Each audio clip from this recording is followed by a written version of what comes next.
here, and I wanted to take just a few minutes today to talk about three qualities, beliefs, energies, whatever you want to call them, that have become integral to my thrive, my well-being, my self-concept, all of the above.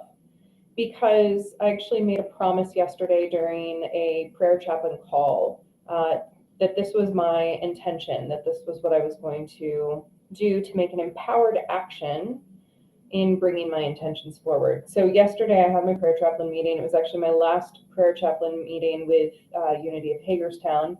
I've spent the last year as a prayer chaplain for that community, which involves getting up on Sundays in church and praying for the prayer requests, or my favorite thing was to do opening prayer and just allow Spirit to come through. And it was such an important stepping stone for me in my life, in the best possible way. It opened me up to my ability to bring divine prayer through, to step into my own divinity, to really just learn about prayer and unlearn all of the ways that I had religious trauma come up in my youth. And I think about these three words that I've selected for my intentions. I am divine. I am the divine power of love, unity, and rhythm. And that was what came up in this call yesterday.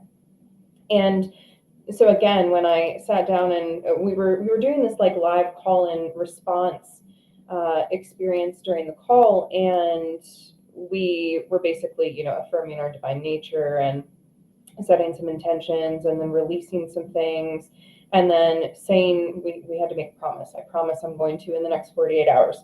So I promised I would get on and do a live about why I picked my three words: love, unity, and rhythm. So, love is what I try to be in the world. I try to embody and embrace love out in the world. And that has not always been easy. There's a difference between attachment and love that has taken me a long time to figure out. I grew up with some attachment wounds, which definitely led into some codependent type behaviors. And, it just was a lot to unpack and untangle after years of living with codependency. But now I understand that love is truly unconditional. Actual love, the energy of love, is unconditional. And it starts first within ourselves. And when we can feel it for ourselves, we can truly start to feel it in a non-attached, non-codependent way for the people around us. And I just want to be that energy of love for whoever I encounter. Now, that doesn't mean allowing, conditionless, poor behavior relationships, but it does mean acknowledging the inherent worth of every human being. And this is something that I definitely try to highlight in our Living Luna content, which leads into my next word, which is unity. I firmly believe that we are one united, collective whole, one universe, one God, one divine, one love, one whatever you want to call it. And you will hear me talk if you engage with my podcasts, my talks, my rituals. You will hear me often refer to the fact that there is no such thing as separation, that we are all part of this greater container, whatever you want to call that. If it is God, Goddess, the divine, love, universe, the cosmos, etc., we're all made of the same stuff. We're all made of the same types of atoms and subatomic particles. We literally are the same building blocks as the stars. So it just makes sense to me that we're a unified whole. But good gravy, are we doing a really bad job collectively of seeing that and believing that? There's so much division and so much infighting, and part of me stepping into love and unity sometimes means stepping out of believing in and getting entangled in the chaos of our divided society. It's really not pretty out there, right? And when we start to put our attention on how not pretty it is, it's very easy to get quickly swept up in limiting beliefs, in sadness and grief, in horror, right? And then it's really hard to still maintain our love, our genuine love of each other, of humankind, of the planet.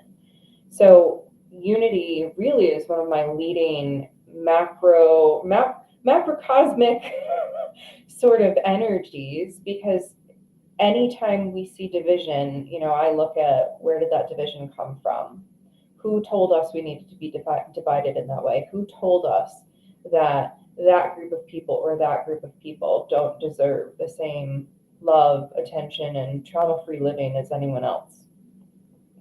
And then the last energy I wanted to talk about very briefly today is rhythm. And rhythm is one that it's in my human design chart. The rhythm gate is in my human design chart. And I've always loved drums and drumming and shamanic journey work and things like that. But it really just occurred to me this year, as I have been sitting truly with the rhythm of the seasons for the first time fully in my life, because up until this point in my life, I've either been in public school, I've been in college, I've been a public school teacher, or a full-time therapist in a nonprofit agency. This is really the first year that I've been able to slow down and even look at the seasons. I've always celebrated the Wheel of the Year traditions pretty much every year. There were a couple years in my adult life where I didn't get to tune into those rhythms, and I felt the difference. I definitely felt that almost disembodiment, disconnected sense of my energy not being in tune with the cycles of the earth. And when I leaned into this year, I was like, I'm doing every ritual, I'm celebrating in some way every single holiday, and I pretty much have.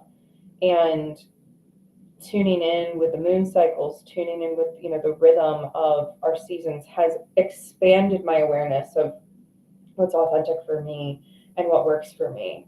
And so when I think of these three qualities, love, unity, and rhythm, that I really set the intention to bring forward in my life, that has led me to what I'm doing next with this Silver Wheel spiritual circle, because so many of us are disconnected from rhythm. In fact, I was talking to a client today, and they actually happened to, totally out of the blue, we weren't on the subject of seasons at all, but they brought up seasonal affective disorder in an article that they had read, which basically asserts that seasonal affective disorder isn't really a real thing. It's the fact that capitalism exists, and we are so used to the hustle and grind and the 9-to-5 culture that during this time of year where it's cold and it's dark and it's, we want to hibernate, we want to tune into nature and go into our warm, fuzzy caves, but we don't get to if we're working those traditional jobs and being forced to be a part of the capitalistic system.